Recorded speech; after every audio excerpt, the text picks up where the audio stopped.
நான் வரும்போது கிடைத்த செய்தி, திருச்சியில குற்றப்பிரிவு டிஎஸ்பி பரத் சீனிவாஸ் என்றவர் அவர் மன உளைச்சலால என்னுடைய பதவியை ராஜினாமா செய்யறன்னு சம்பந்தப்பட்ட உயர் அதிகாரிக்கு கடிதம் எழுதிய தகவல். ஆக இனி நமக்கு பாதுகாப்பதற்கு நாம தான் பாதுகாத்துக்கணும். காவல்துறை அதிகாரிகளுக்கு இப்படிப்பட்ட நிலைமைனா மக்களை யாரு பாதுகாக்கிறது? பயிர வேலி பாதுகாக்கும்.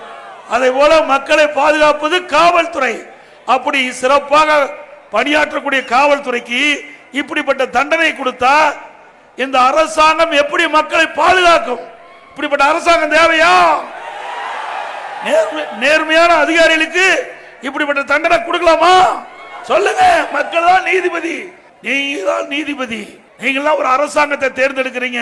அந்த அரசாங்கத்தை தேர்ந்தெடுக்கக்கூடிய நிலையில இருக்கின்ற மக்கள் நல்ல தீர்ப்பை கொடுக்க வேண்டும்.